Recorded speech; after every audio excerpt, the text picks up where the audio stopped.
Hey, welcome everyone to episode 2 of the Front Porch FARMCAST. We're here in Ryan's barn. We've got a great show today. Amity's gonna wash up a steer while we're talking in the background. So. Yeah, she's got a actually it's a heifer that'll be shown just like a steer. You can go ahead and start washing hams and do your thing while we're talking. She's got her black steer done, and we decided we'd come in here. It'll come in here and maybe do a podcast on something like we do every day. She does this probably right now. She's in basketball season, so she's probably doing this 2 times a week right now. But when she wasn't in basketball season, she's doing it about probably 3 to 5 times a week. So it's pretty crazy. And this is something, the cattle project is something that's one of those things that goes on basically a whole year. I know the people that show pigs and cows, or pigs and goats, sheep, some of the small animal type stuff. A lot of those people on our level, at least the county fair level, they get those animals in February, March, and then take them all the way through June, July, August, something like that for the county fair. If you see right here, Amity, she took the cattle blower. That's what we call a cattle blower. It's Sullivan's blower. Kind of like a big hair dryer. Yeah, it's sort of a big hair dryer. Yeah, we take that and we blow off any of the hay or the maybe some dirt or dust or something. Maybe a little bit of manure comes off with it. We always do that before we start washing. The reason we do that is just to get the big stuff off so it doesn't get matted down with the water, and then we can get it closer clean. So it's kind of funny, Amity, she just washed these things. I think it was, when did you wash those? She washed them Tuesday night when she got home from basketball practice about 6 o'clock, 7 o'clock, and they got dirty. It's been nothing here in Southern Indiana. It's been nothing but rain since we got in here, since Sunday or something. But just crazy. But like right now, she's getting a pre-soak on them, just like going through a car wash. She'll wash their body, get underneath their belly, their legs, their feet, everything. Kind of let that water soak on there, and then here in a minute she'll be applying soap to it. And people don't realize that to raise a cow, it's kind of like a pet for a while. It is a farm animal, but these show animals are treated like pets. Oh yeah, for sure. These cows. They may have better lives than some. I'm going to say, like I say, we're presenting this today as just a small town, kind of more of a county fair type thing. And if you want to watch some of the other episodes of some of the big guys doing the state fair stuff where we got immaculate heaters and things everywhere. I mean, we're just out here in the barn. We put a lean-to on this barn that was an existing concrete pad. Yeah. So we had nothing in the floor, and we put a little bit of time and effort. I got my brother in here, and we kind of made a lean-to off the side, and it works perfect for us. But maybe it's something that somebody at home maybe have a concrete pad. Don't think you can't put an indoor wash rack in, because anybody can have an indoor wash rack. But these things here, they're treated. It's amazing because they get the high dollar feed. They get the life, the luxury. We'll go out and show you the pens here in just a little bit that they live in. When it's hot outside, they could have air conditioning or at least fans with misters on them. But when it's cold outside, they stay in the barn.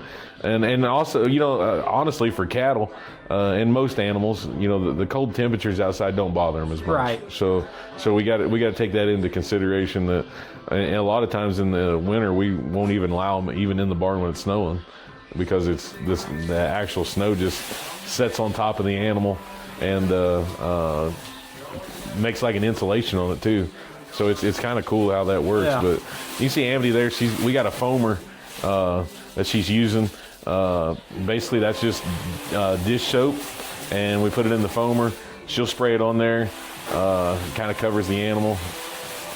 And then you'll see her here in a few minutes, probably on some of those white spots. She'll actually apply a little bit of extra soap and let it set for a few minutes, just to get the I don't know what you call the stains off of it or something like that, because most of the time it doesn't stain, but sometimes it does stain. So talk a little bit about a white animal. A white animal, yeah, a white. So as you notice, there's two animals standing here. If you can't see, can they see the black? Oh steer? yeah, they can see the yeah, black. yeah. So the black steer standing right beside her. Black is prime. That's what they want. That seems like the, as far as what I do for a living, that's the number one go right there. But black hides dirt. You can't see all the stains and the blemishes and stuff like that. So, but whenever you go and get what they call, I guess those there are called chromed up ones.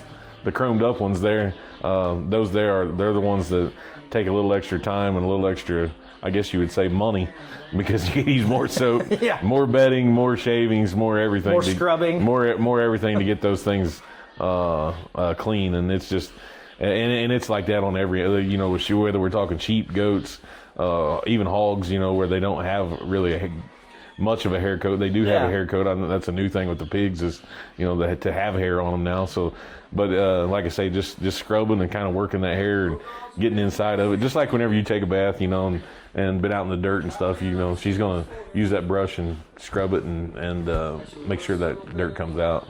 How many show animals?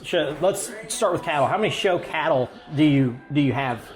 So right now we're these two are at both Amity's. The black one is a Simmental steer that we purchased off of some great friends of ours in Bedford, Indiana. The heifer she's working on is one that came from her grandpa's farm. The cow would have came from one of our good friends in the north, and then the bull is something that we bought out of Oklahoma, and so that's actually going to be a county bred animal. Out back in the other two pens, we have two more steers. There's a brown collared steer out there that will be shown.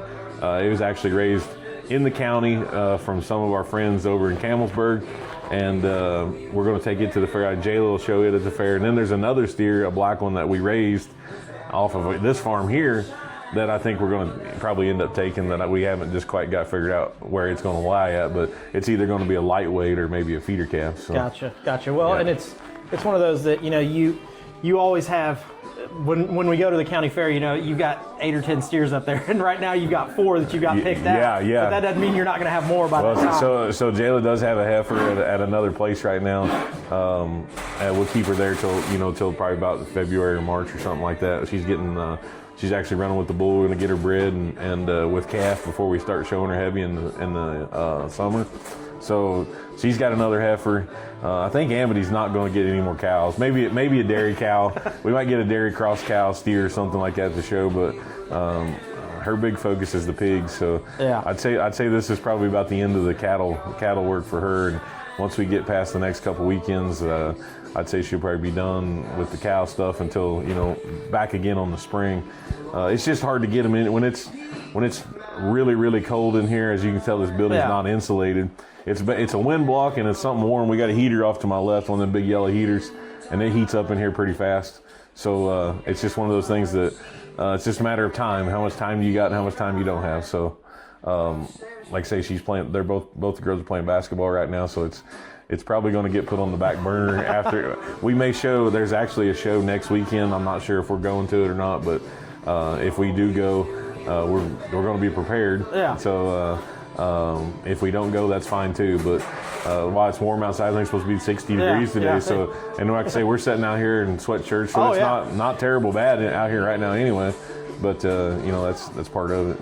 And you're one of those that, a lot of your show animals you don't sell. You bring back to the farm and you breed, and you are trying to improve your herd from that show stock. Right. And a lot of those animals turn out to be great animals for you here on the farm. Yeah. You get some show animals out of those too. Some county born and raised stuff, some local things.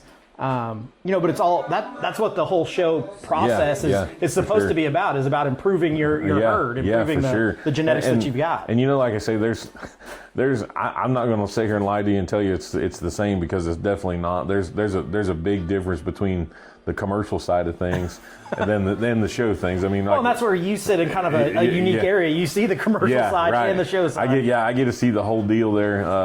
And just to point back out, and Amy's hitting some of those spots maybe that hit the ground first, or where the cow lays on that side. She's using some bluing type shampoo on them white spots. You'll see her do that on both sides there. But these, it's meant to, like these heifers. That heifer that she's washing right now, we'll probably actually show her as a market heifer. But the point of it is she's probably going to go home and try to raise a steer like the black one beside her. Right. So that's kind of one of the positive things is, and we've had heifers that we've had throughout the years that are out here in the field that are some of our best cows. Yeah. And performance and quality. A lot of these heifers that are big fancy show heifers are not the ones that you actually that you don't want to go and sell. Yeah, they're and also like a lot of those on the breeding side of it, those are mostly I guess if we're going to get into another thing, those they go into embryos. They'll collect embryos off of them and then they'll put them into a more of a commercial breeding stock cow to have and raise the babies, because these things are just so big and powerful. They probably carrying way more fat than they need to carry for the show ring. They're probably not as hardy to go out and survive as our commercial cows. So that's where we use our commercial cows to come in and be pregnant receps, carry the embryos of the show calves to get those calves up too. For those of the people out there watching and listening, they have no idea. How old are these things? So, like these calves here are kind of unique. I know I'm not sure on the black steer here, but I would guess he was probably born in sometime in December to November, December of last year. So he's a year old right now, and the heifer there, she was born I think in March, April, in that neighborhood. So like I say, she's still younger, but I think if I'm just guessing my commercial side of things, my daily job, I would say the black steer right now is probably weighing 850 pounds, and I'd say the heifer is probably weighing about 750, so maybe 775, something like that. But that's all right, because the heifers are usually a little bit smaller. Yeah. She's obviously a little bit younger.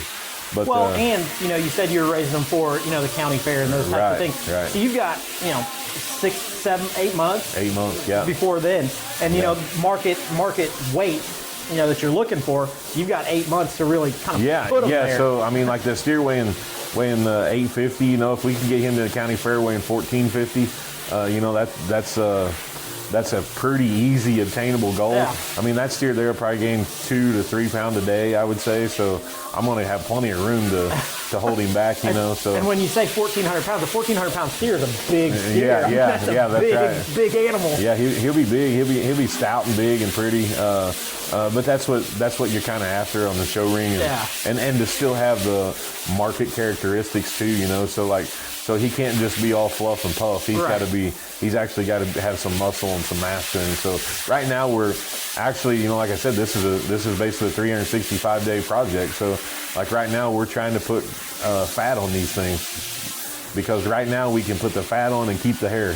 Yeah. So that's one thing that people don't realize. They wait. Okay, well we're like you said, we're 8 months away from the fair. Well, whenever it becomes March and April, when it starts to get warm, it's hard that's to keep. not really a time we want to try to put the fat on. We don't want to put the fat on then. We want to contain the fat, but we just kind of want them to grow and get and they're going to cover a little bit, but we want most of that cover to be kind of setting there, or be at least have a good start on it by that time, because we're going to fight to keep the hair on. These animals, I know if people at home got dogs or cats or anything like that, most of the time whenever the days get longer, like chicken people, the days get longer, you get more eggs. So it's similar to this. Days get longer, their hair comes shorter, and they, because they are a natural survival animal outside. So, they're used to shedding off. So a lot of people actually, if you have a cooler room, which is basically like walking into a big cooler at like a gas station or something like that. If you have a cooler room, we keep those calves in there. We here at this farm do not have a cooler room.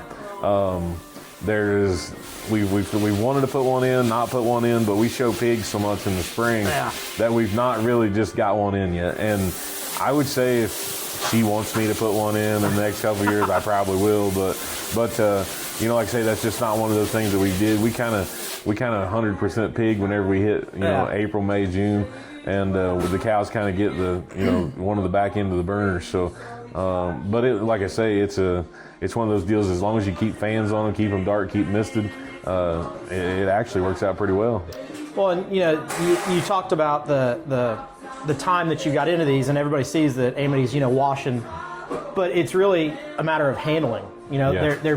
they're being washed, but they're being handled every day. Yep. You know, Yep. that's kind of one of those that is different from, you know, the commercial side. You're not handling commercial cows every day. Yeah, for sure. Like on the, you know, my cows out in the field, you know, they know whenever the tractor fires up that they're probably going to get fed or something, you know. But whenever, you know, these cows here, when they see the light turn on in the barn of a morning or of a night, you know, we get home late sometimes, but when they see the light turn on, they automatically get up and go stand by the feeder and wait for me to come in there. You know, like I say, these calves here, you could put them on that rope. We could probably lead them all the way through the high school and no one would ever have any controversies or anything. So it's just kind of one of those things that, you know, these cattle are trained. But like I said, we have heifers out in the field that we've had in this same scenario. That still do the same thing. Right. So we could go out there in the field, and I tell you that's one of those things. I know some of the guys that do actually go ahead and you know, at least get a halter on their cows, even if they're not going to show them. Get a halter on them and maybe like just be around them a little bit, tie them up for 2 or 3 weeks, you know, every day, just so they know what it is, because there is always the chance of that problem with calving or something like that. And you know, I tell you what, it sure makes a big difference when you got one that you can throw a rope on that stands around for you. It makes it a whole lot easier. And, I mean, I've had them where, you know, we kind of, you know, flip coins of who's going to go after it, you know, because somebody's probably going to get hurt. Whereas, and you know, these things too, obviously whenever they have a calf, they get into survival mode. And you know, they could be just as wild as anything else, but it's just in the protection of their baby. Well, and I know the answer when it's you and your brother out there, who's going after it. Your brother. Yeah. I'm gonna send my brother. He's Corey crazy. never has a. He's crazy enough to go do it. So there's no asking. He just goes. I've kind of learned the fact that he's just to go do it instead of think about it. So it's one of those, you're standing there thinking, how am I going to catch this? And Corey's already out there with his hand around it. Yeah, right. Yeah, he's got it in a bear hug and it's rolling on the ground, and one of them's coming up and fighting for air. So yeah. But that's how, you know, you guys were raised. You were raised around, you know, show animals, around, you know, farm, around cattle, around pigs. Yeah. You know, your dad has a pig operation. You know, and Corey helps out with that. You know, and that's what you guys have done. Yeah, I mean that's you know, it's kind of night and day difference. I know. You know, just going in, like watching my kids grow up. You know, I always told them, you know, whenever, you know, I play the sad song of like, whenever I was a kid, we had a square baler. Whenever my brother would come along, we bought a round baler, you know, and you know, like my kids, they understand what it is to, you know, move square barrels. They understand how it is. We have a pallet of feed that needs to be unloaded. So guess what?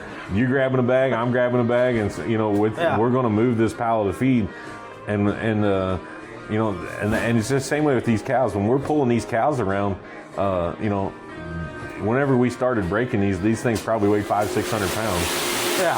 So when we started, you know, that's a lot of weight on the end of a rope. That you're thinking, oh my gosh, we really don't know what to do. But that's something that you once you do it once, you know, then the kids kind of realize, okay, here's the step, here's the process, and it's the same thing repeated year after year. You know, that's how you do it. Yep. And it's just like I told you, you know, it's like today. When you're in this project, there's not many days off. Yeah. And you know, like I say, the kids are going to school full time. One of them goes to one school, one of them goes to another school. I'm fortunate enough that one of them is a senior and does a out of school program where she goes to by the school where the other one goes. So I get a ride to school every morning. Getting home sometimes is a problem, but you know, like I say, they leave at home at 7 a.m. Sometimes they feed, sometimes they don't. But of an afternoon, they come home and they're out here doing something. You know, and I call it endurance.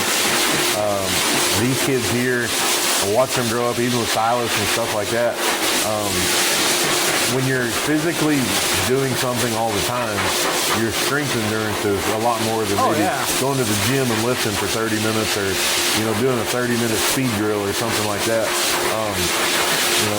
I feel like they get stronger and more and tougher that way versus actually just going to the gym or going to, the football field or wherever and doing it. Well, and even on top of that, it's the mental, hey, I'm getting up out of bed, doing stuff. Right. You said Amity, she had a game last night. She's out here this morning, 8, 9 o'clock, probably before that. Yeah. Working with her cattle. It won't end today because she'll probably work with cattle and then go to pigs and go to, whatever else. So she's Amity took control of the cow operation here, I guess you might say. She says that those cows in the field out there are hers, and she bought a 4-wheeler and she goes out and checks them and stuff like that. I honestly really don't check them a whole lot because she does, and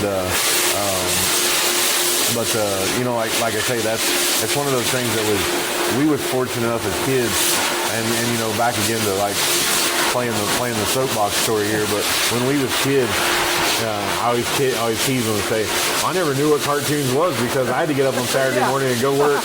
We had a pig farm, and that's what we did. And like I'm sure whenever my dad's seen, oh well, he's got a son, he's like, oh yeah, I can get this one in here. Just start doing it. Then whenever Corey comes along, he's like, oh, I got 2 boys now. And like I say, it's just one of those things, and that's what we've done. We get up and we feed cattle. We come home and we feed cattle or pigs or whatever, and it's just a routine. It's just like I've said in some of the other podcasts we did.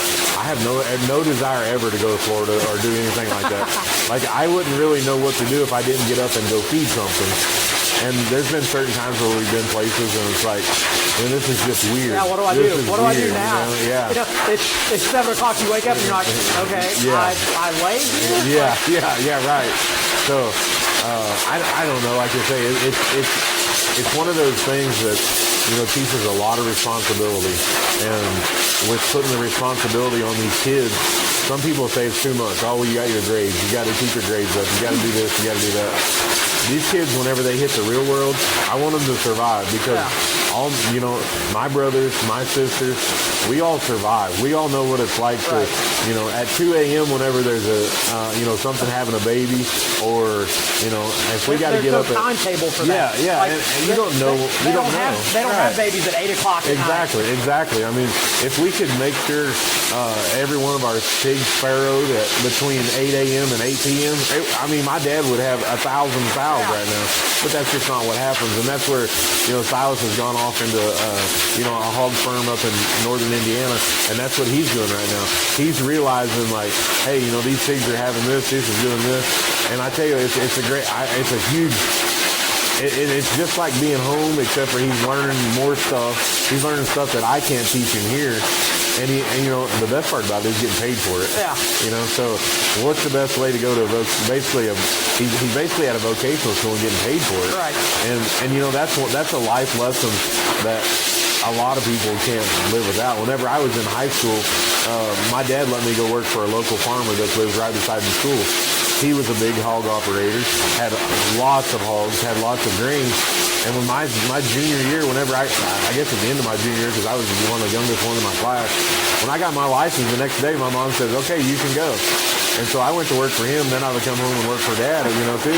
And it was just one of those things of like, I learned so much more stuff at the other place because he was a bigger place. He was more advanced. He had more numbers.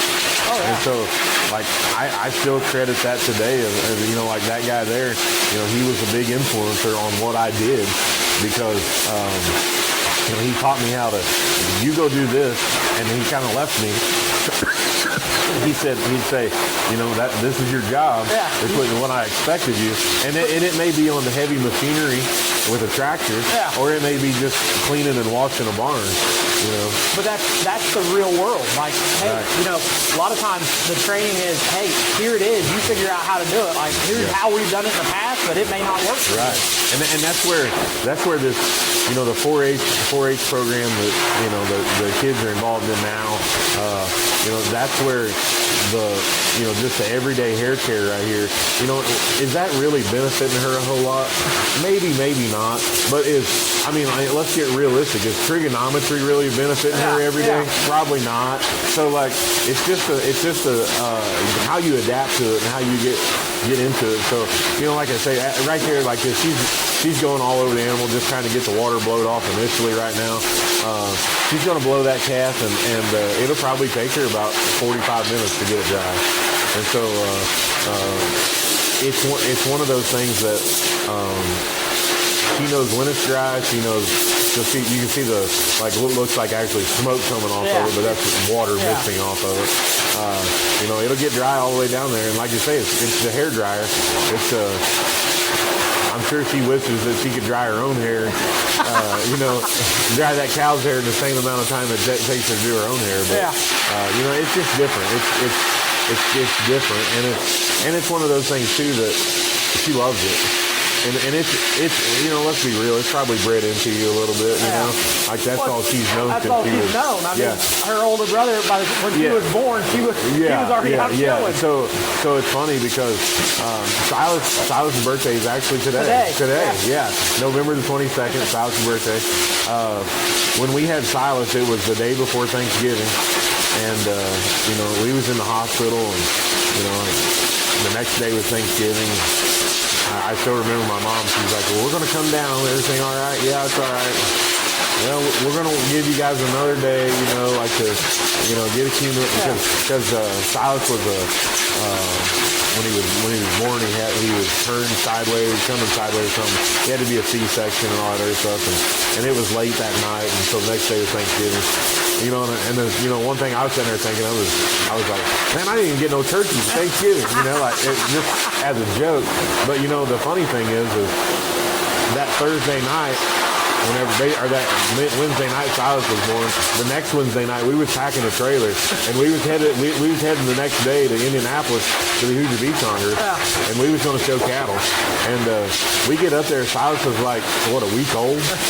And he's in a stroller all wrapped up. And we're like, hey, buddy, welcome to what we do, you know? And, you know, it's funny because every time I'm at a show and I see a family like that that's got this little baby. We was in North American last week. I see this little baby. I said, how old is your baby? 2 weeks old. I was like, I've been there and done that. I get it. You know, and it's great because, you know, I think ever since Silas could, actually the next year, I think Corey won the Hoosier Beach Hunger. That was in 2007. He was reserve grand steer there. And there's a picture of me and my dad, and Silas, he's holding one of these here combs, you know, and I've got him right here, you know, and it's just funny the way that all went down, you know.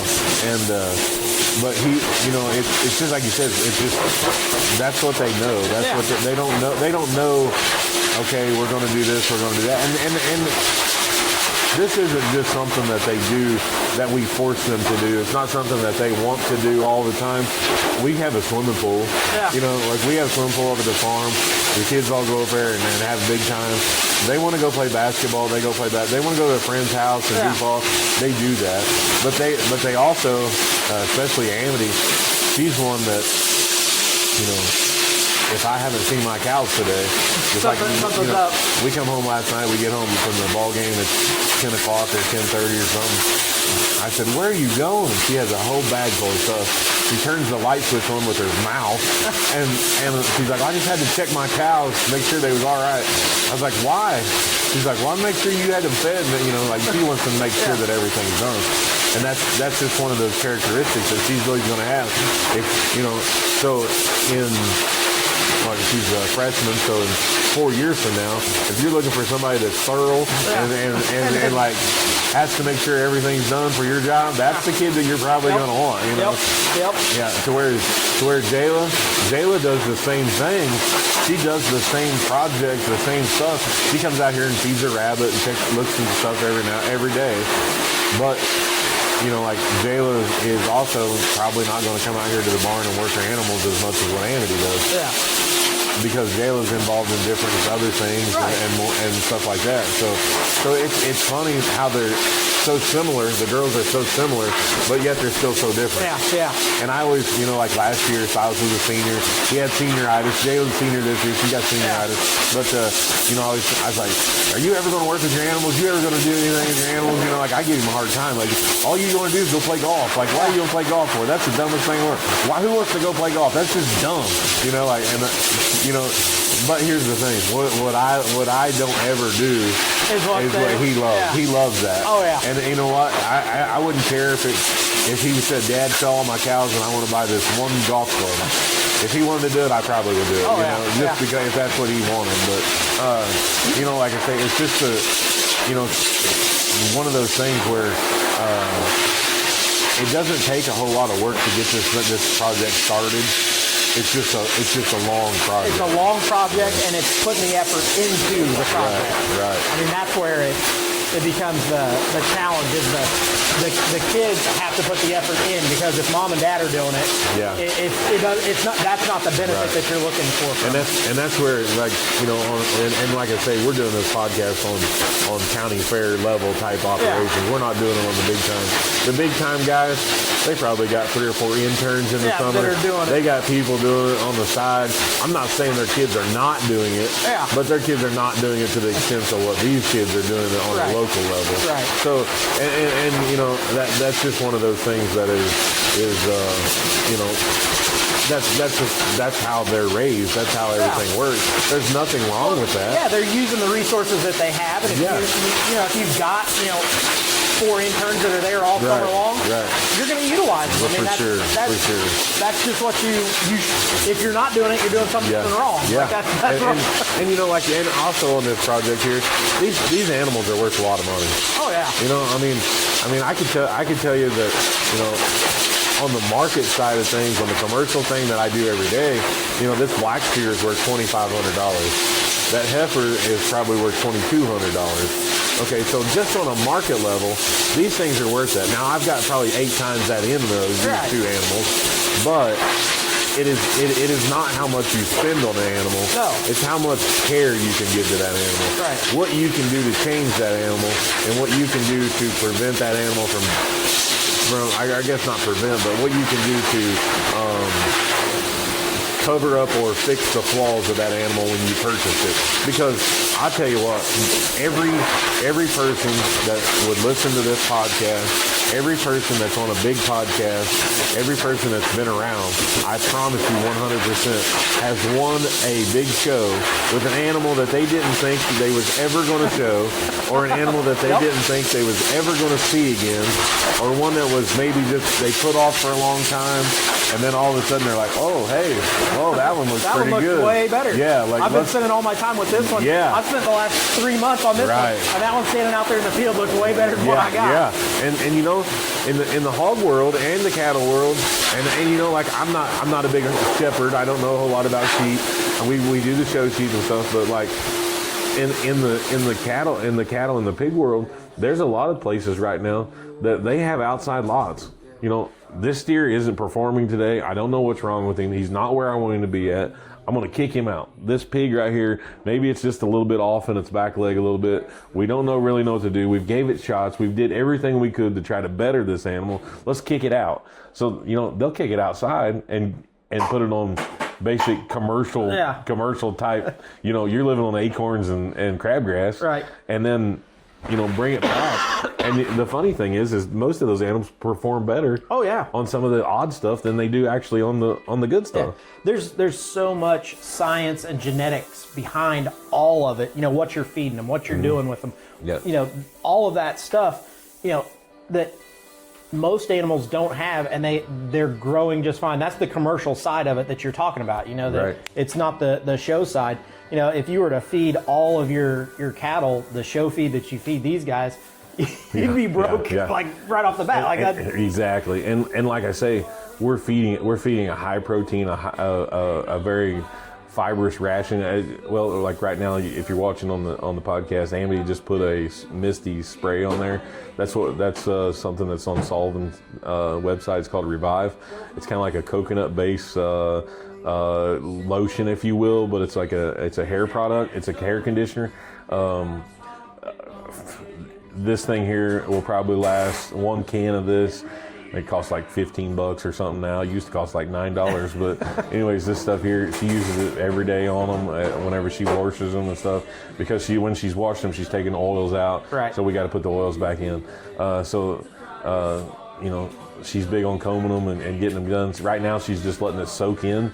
She'll go through actually on the she's recombing the black one there, as we can see. But the more that comb goes over that hide, it stimulates the hair follicles, promotes growth of the hair, cleans the hair, cleans the hide. If the hide is clean, the hair grows. It's no different than seeing people that don't wash their hair. Yeah. I mean, you know, their hair's not going to grow much, and it's going to get matted up. And another side to it is you got to be patient. Like this isn't you're not going to see a boom of hair growth in a day. So you know, she comes out and washes it today, and she'll do it you know 2 or 3 more times throughout the week or whatever. But at the same time, you know, she's not going to see any growth. Like it's not going to just magically have this long flowing hair. So if we put a picture up, I might be able to get you a picture of the actual blue heifer there. When we got her in, she didn't have any hair. She was just basically a commercial looking type animal with no hair. And I kept telling Amity, I said, if this thing gets hair on her, she's deadly. She's good. Like we just got to get the hair on her. And the steer she's working on right now, when we got him in from the guy we purchased her from, I kind of looked at it and I was like, oh man, this is bad. And she goes, why? I said, he's got that curly hair. And I just, you know, like curly hair is the same on a person as it is on a cow. If you got curly hair, it's hard to do anything with it. It kinks and it waves and all that other stuff. And we're just now getting these calves, and these calves have been shown, I don't know, the blue one's probably been shown 6 times and the black one's been shown 3, 4, 5 times or something. But we're just now getting them to where we kind of want them for this time of year, and we're maybe a little bit behind, but not much. But you know, what's the genetics of them? You know, the hair's all in the genetics, obviously. But you know, back to that, you know, the calves and stuff.